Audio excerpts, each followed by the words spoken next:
Hey guys, welcome back to my channel. Today we have a very special guest. He is the lead singer of one of my favorite bands, Freshman 15. They have a new album coming out on September 29th, Second Chance. They have 3 new singles out right now you definitely need to check out. Ladies and gentlemen, this is my interview with Davey Fortner. 2,000 miles, no, they'll never be enough, and Phoenix can keep you. Hope you're better off without me, because here in Georgia, everybody's happy. Go! Hey man, Hey man, can you hear me? I can hear you. Cool. Give me Dude, 1 thank second. you so much for doing this for me.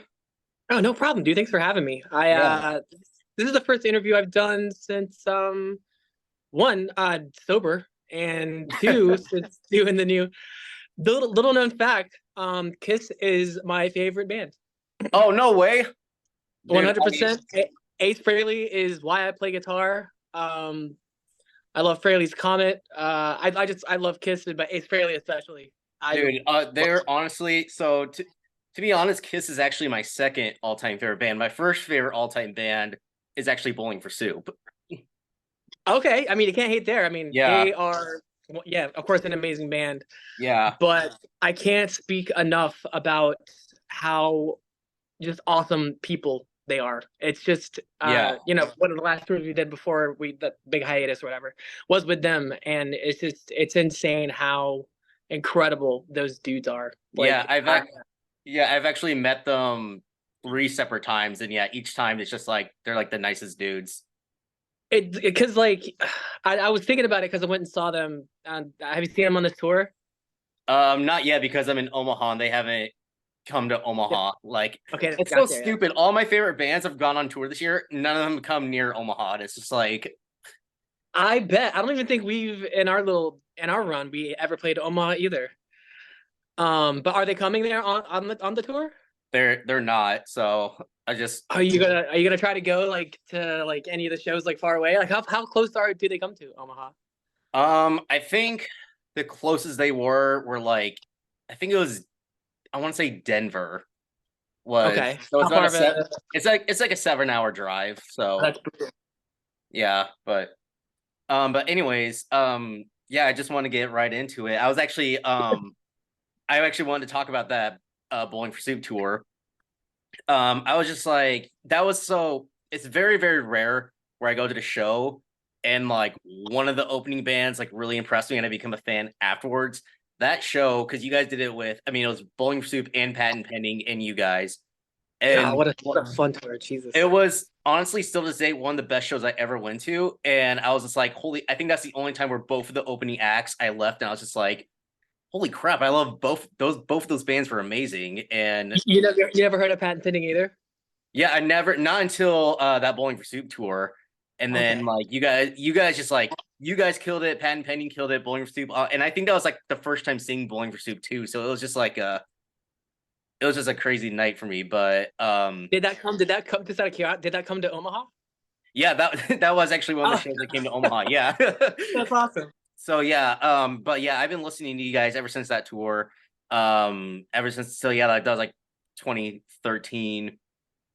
Then, I went through a breakup in high school. Then I went to your music and I was just like, this is exactly how I feel. Like so I was just kind of wondering, is there any like special memories from that tour that really stick out to you that you really remember?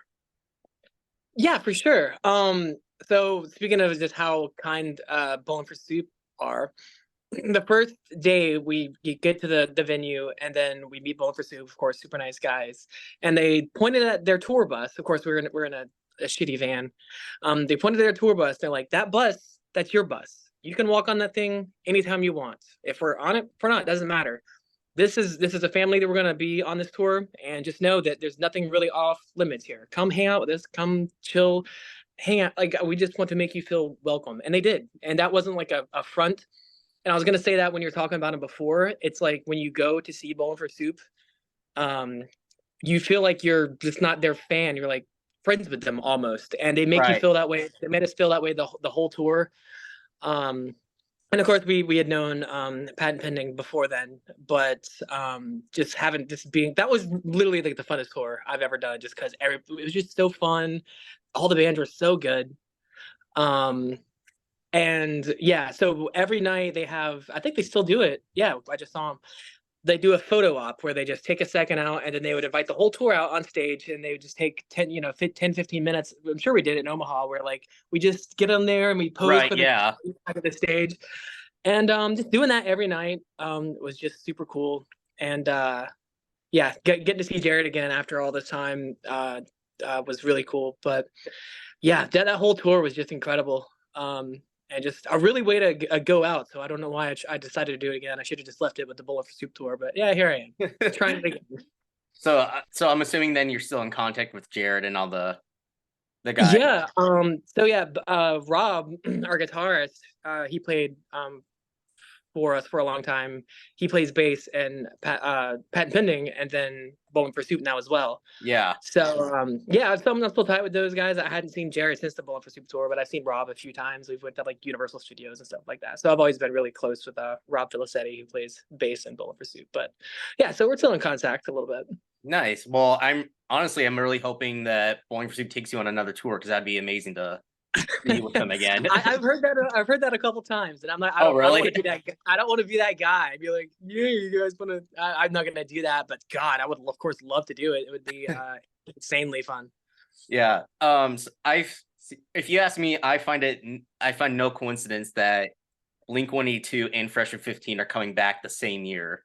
Was that planned, or was that planned, or just like great? The planets just aligned because like you guys have like major. Would it be fair to say that you guys have major Blink-182 influence? Yes, for sure. To the point of plagiarism, I would say. No, we've always, of course, looked up to Blink, and yeah, they said that when I got sick last year, I immediately, like, once I got better, so when I was boozing for that, like, whatever, 10, 15-year period, I literally didn't play. Well, the last tour I did, I hadn't written music. I just played all the old songs that we used to play. And then I just didn't play music for like 8, 9 years. I just drank. I had no motivation to play. So once I got sick and got better, I immediately just wanted to write. And so I wrote in the hospital. I wrote when I got out, and I just like, I want to record this stuff. So that's what I did. And it just so happened that Tom rejoined Blink in that time. And I was still sick. I was so bummed out because I was still sick in the hospital when they put the tickets on sale. So I didn't get a chance to see the tour with the Tom reunion. I was super bummed out, but not planned. But our albums are coming out within like 2 weeks of each other. Yeah, which is insane because yeah, theirs comes out I think the 19th of the 12th of October. Yeah, something like that. Yeah, I think the 20th. Oh, 20th. Okay. Yeah. I'm really looking forward to it, but at the same time, because they've been kind of vague about like when they're releasing stuff, I was like, please don't let it be the same time I'm trying to release my album. Because think about all the movies that came out like when Titanic was released. Like what came out Titanic? Nobody knows. So luckily they're around the same time, but not on the same day. So but I think it's cool that we are kind of reforming. Of course, people gave way more of a shit about Blink-182, but I think it's cool that we come back at the same time. Maybe they'll take us on tour. Yeah, that would actually be great. I would honestly, for that show, I'd probably be like VIP front and center just to see you guys and the original Blink. If that happens, consider yourself listed, dude. Actually, so funny story about Blink, and then kind of back to the interview. One time my brother and I, it was like our second concert ever. We went to this show, and we mainly went to go see Panic at the Disco and Fall Out Boy, but they were opening for Blink-182, and for whatever reason we were just like we don't really like know that band that much. We're just leave after Fall Out Boy, and we left. And then like I think it was like after that tour, or that like Tom, like the band broke up, or I think like Tom or the band like broke up after that. And then like my brother became a fan afterwards, and we were just like, why did we do that? Oh, that's such a bummer. Yeah. So when they announced like the tour with Tom reunion, and I saw the insane like ticket prices. I actually found a ticket stub where I saw them with the Ataris opened and some 41 opened, and the ticket was $12. Oh my I was gosh. Yeah, so it was right in between Enema and Take Off Your Pants. So they played Rock Show and Stay Together for the Kids, which hadn't been released yet because the album hadn't come out, but they played pretty much all Enema, and then of course Damn It. And but that was such a rad show. Oh, I bet. Yeah. Yeah, at one point, like, of course, it was just a big open room, the old Masquerade in Atlanta, and the crowd had all shifted to one side, so the entire audience fell like a domino. So they had to like stop the show and like regather the Oh my entire audience. gosh. Yeah, like most of the middle fell. So that show was insane. But yes, I love Blink. Yeah. So kind of back to the interview. And you've been really public about this. But you have like an insane story of the last few years and kind of why this new album, Second Chances, is coming out. I wanted to give you this opportunity, kind of I know you made some TikToks and Instagram about it. And Sure. if we're getting too personal or TMI, just let me know. But like, I'd really love to share your story right now, and you can go into much detail as you want, and just everything leading up to this moment and why the comeback is now. Sure. So yeah, just I don't know, man. I just I started to drink, on tour and stuff. I mean, I've been vocal about all this, so I really don't mind like this, saying any of this stuff. But so yeah, I started drinking on tour, and I brought it home, and I was like just drinking as I went to bed, and then it started. I would have to wake up because I had the shakes, so I'd have to drink when I wake up, and then I started getting anxiety, which I didn't know was caused by the drinking. So I was having like these massive panic attacks, and the only thing in my head, the only way I could like calm them down was to just booze more. So my partner one day after we'd been together 8, 9 years, one day, she was like, "You're turning yellow. Something's wrong." And I was like, "Okay, I'll lay off the booze for a little bit." And she's like, "I think you should go to the hospital." And I did, and turns out my liver was failing, and my kidneys were failing. So they admitted me. I had cirrhosis of the liver, and then so I had to stay in the hospital for a while, and I started urinating black. And the doctor were like, "I don't know, man. This isn't looking good. Like, you definitely can't drink again, if it comes to that, because we just don't think you're gonna like leave the hospital, to be honest." Um, so yeah, my muscles started deteriorating because I couldn't eat because I'd throw it up. Then I couldn't move. So it was pretty brutal. But once the liver started to heal slowly after 6 or 7 months, I started to eat, and then my liver started healing, and then my muscles started getting better, so I could walk. And it's been a year and a half now. I don't really think about boozing much anymore, but it's just insane how much better life is without it, because I wrote an entire album, of course, F15. That's Davey and Mike, my the guitarist. It was a group effort doing this, but had the motivation to write again, and I lost like 110 pounds. Oh my gosh.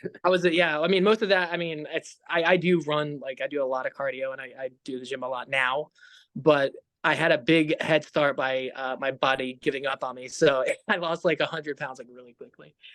But yeah, just it's insane how much life can get better. And it's such like a cliche, but it really is. Like I'm a lot happier dude these days after just stopped drinking. And it sucks I had to go through much shit that I put myself through. Like I don't but people tell me, and it's really cool to hear, like, "Oh, you're so brave after all the stuff you went through." And there's a type of guilt that comes with it, because like I knew what I was doing to my body. Like I was boozing hard, and I knew it wasn't healthy, but I still did it. And it's so I try to put out like positive messages through TikTok, and anybody that can reach. I hope my story can help people, because it does get cooler after like you put down the bottle. I don't know. I'm sure I could have said that way more eloquently, and I feel like we're No, fucking you're with. good. I'm sorry, Jesus Christ. Good. Um, So was the drinking was the hiatus cause of the drinking, or was it just other reasons? it didn't help. Um, Right. uh, Davey, I think he'd be cool with me saying this. But he got really religious, and some like I wasn't a good influence on that by any means. So he went and did that thing, and so Davey left, and then yeah, and then I just drank more, and then that didn't help anything, and then I lost my motivation. So it all just yeah, it just kind of fell apart. And then I just stopped caring because I didn't want to write. And anytime like during that like period, if anybody brought up F15, it would hurt. I didn't listen to like like Phoenix would come on like my iPod shuffle and I'd turn it and I'd be kind of pissed off. And I was mad at myself really. Like I should have been proud of what I've created at that point. But yeah, that's why I did the album. And the first track, Second Chance, is literally I wrote it in the hospital, and because I didn't know if I was gonna die. So it's like, is this my second chance? Like if I don't die, then I want to play music and I want to get your shit together, dude. Like, what are you Right. doing?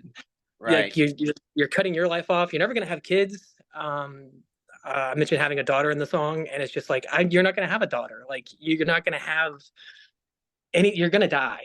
Uh, and so I wanted to do something. I feel this because spit it out, David. I find it like alcohol made my brain slower so I could talk, and I just trip over myself as a sober person just trying to speak because my brain moves so faster than I can talk. But yeah, so the album starts with like what I wrote in the hospital, and then the last song is where I am now. It's called New Perspective. It's like my hopefully like a better outlook on life. And it literally kind of tells a story from the hospital bed to now. And I think it's super cool. You have to listen to it in that way. Because the album just talks super dark at first. It's just kind of like your typical songs about like blaming everyone around me. There's a song called Literally You're to Blame. And then learning like the song Clarity I mentioned, after all this therapy, the problem's me. By the way, I took there's a picture I took of the Clarity demo that I did on my phone where and I released it. I recorded the demo on my phone 6 days before Taylor Swift released Antihero, Oh, because really?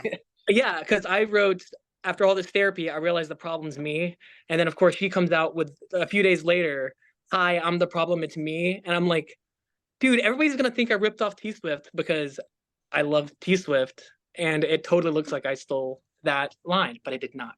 I I wanted to mean, say that. I mean, I don't know.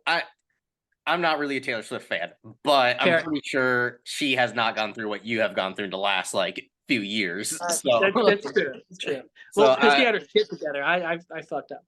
right.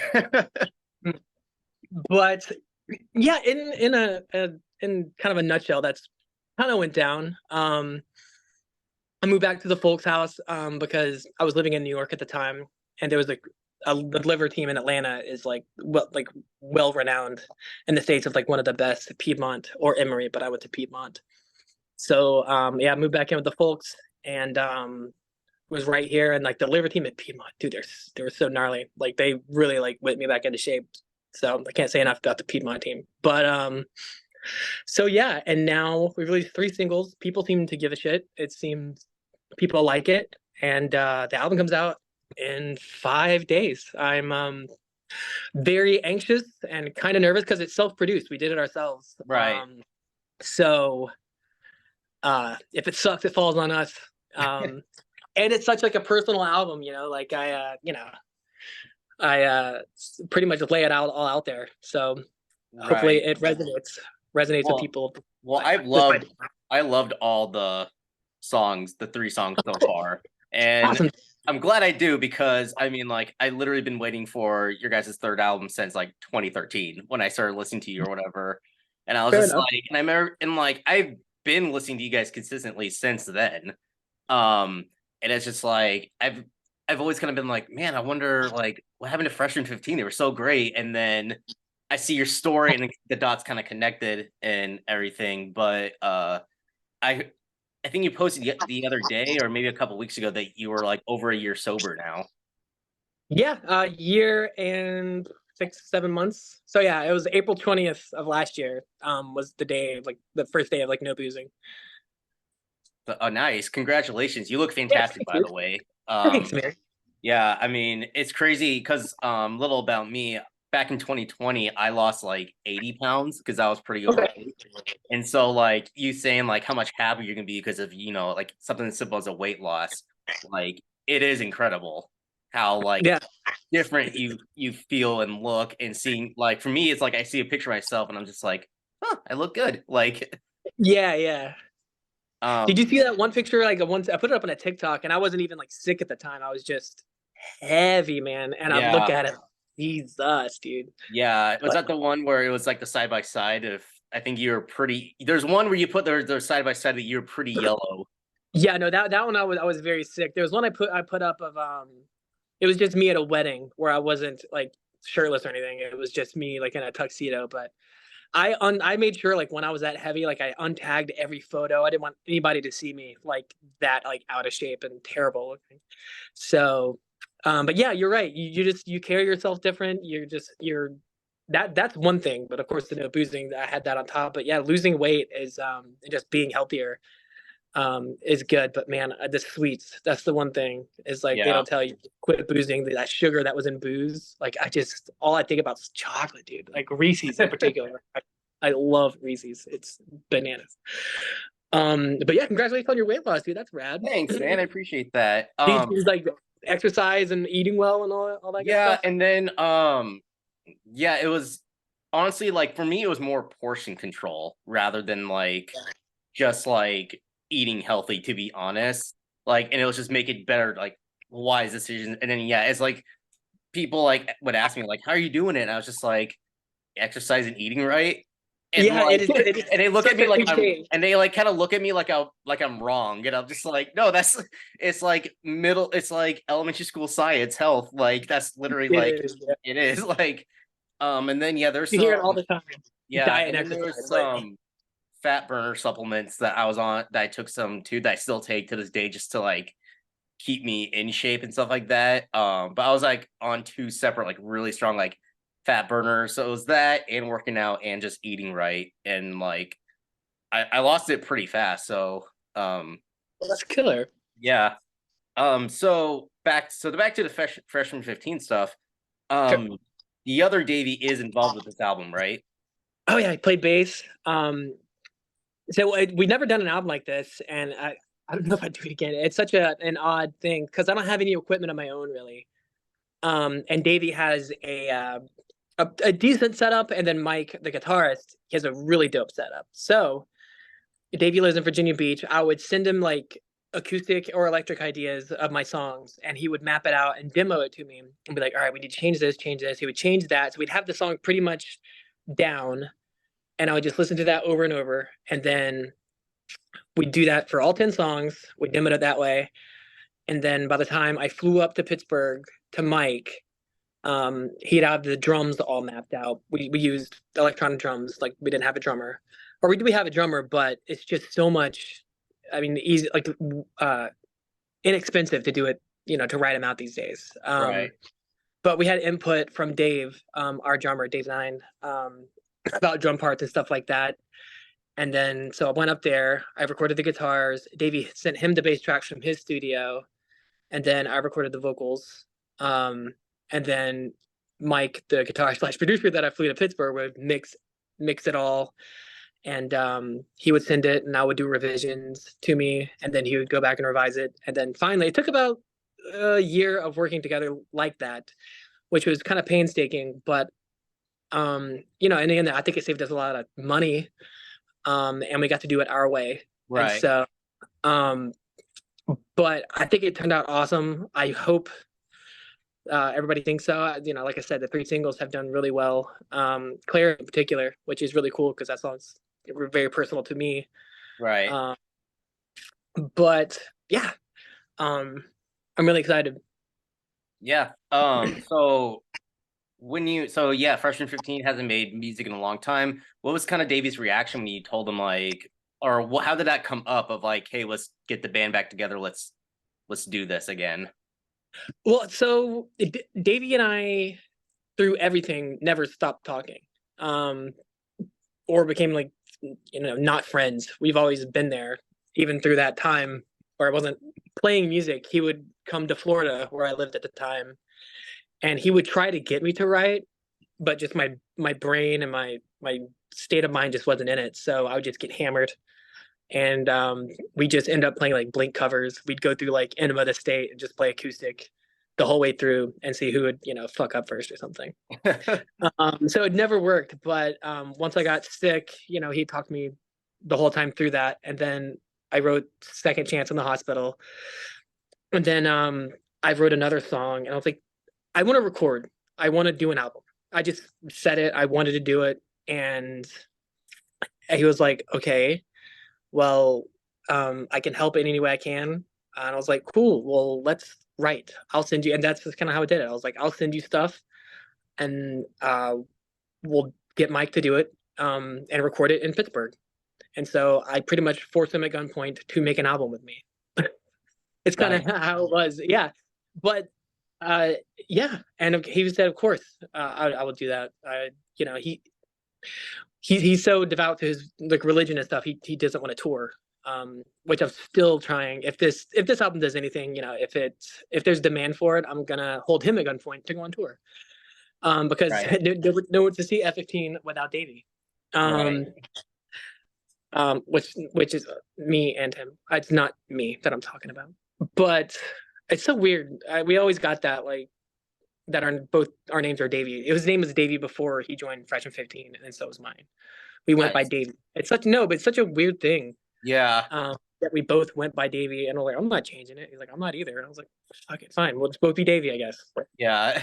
The I know that's pretty cool that you're I would assume like one of your best friends, if not your best friend, also named is Davey. I don't know if you know the comedian John Mulaney at all. I was gonna make that joke. I want to Yeah, clarify. This is for that John. he had yeah, his three other best friends are also named John. So I mean, it is weird, but I mean, hey man, like it works out. See, but John is kind of like a reg. They didn't all go by Johnny. Like it's not. It's some kind of Right. nick. And I only changed my name to Davey because there was a member before him who we were both named David. So I was like, fuck it, I'll go by Davey. And you can be David, that's fine. And of course, the next guy he was the bass player, and the guy who took his place was Davey. So, and then the guy who did drums, put us drum ideas into this album, his name's Dave Nine. His name's David as well. Oh my So gosh. it was stupid. That's funny. But yeah, Davey's, yeah, we're probably going to be best friends until we die. I would Right. assume. Um, Right. but yeah, he had a lot of input. He did play bass on it as well. A lot of vocal ideas. Yeah, he's real creative. I'm really stoked that he's such a big part of the album too. Yeah. Right.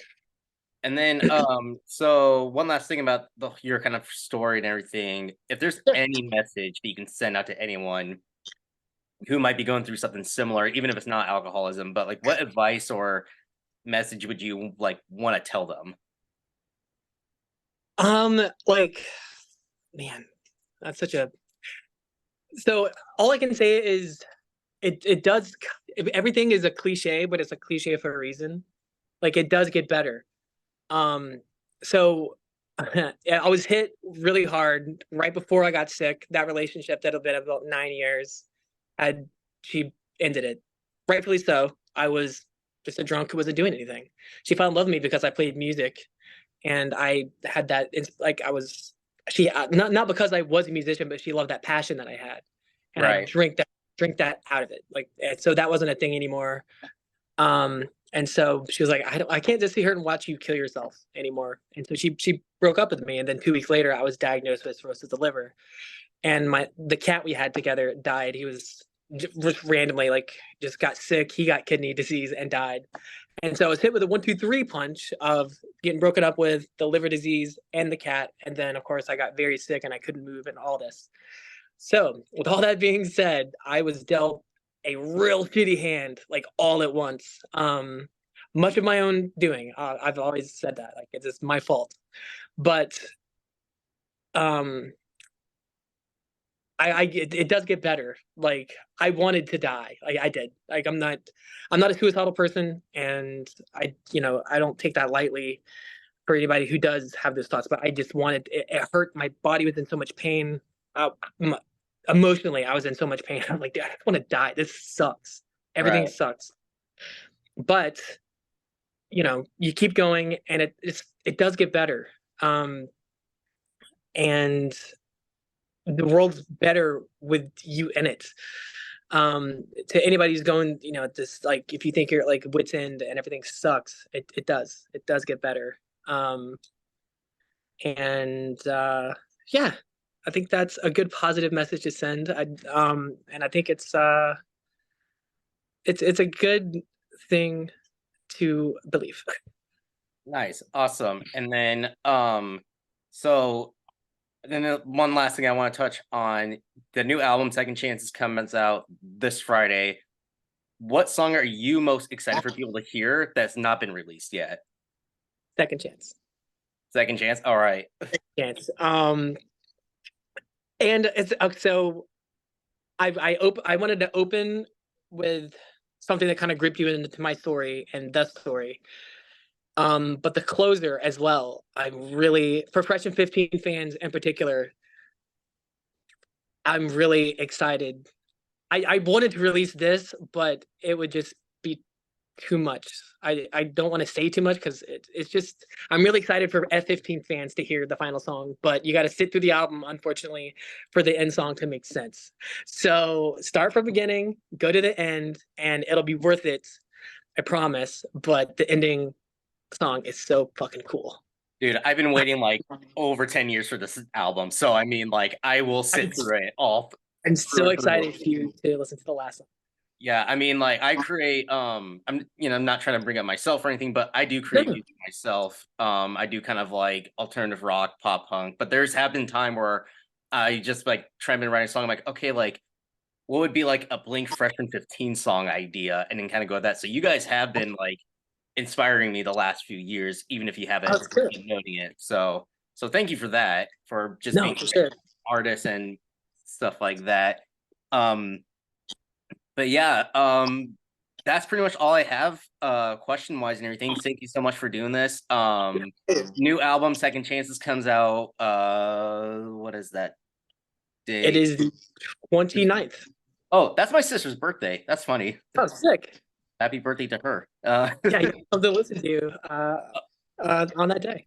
Yeah. So I'm super stoked for the album. I'm so happy, dude. Honestly, like after really getting to talk to you and stuff, I'm really happy you pulled through the story, and Freshman 15 is they're coming back. You guys have been a band I've always kind of been like, anyone who's like somewhat into pop punk or rock or punk rock or whatever, I'm like, dude, you gotta check out this band though. I don't know what happened to them, but they're really great. Like, well, I'm glad we were. I think I put up a status about this. Like, I'm glad we were missed. Because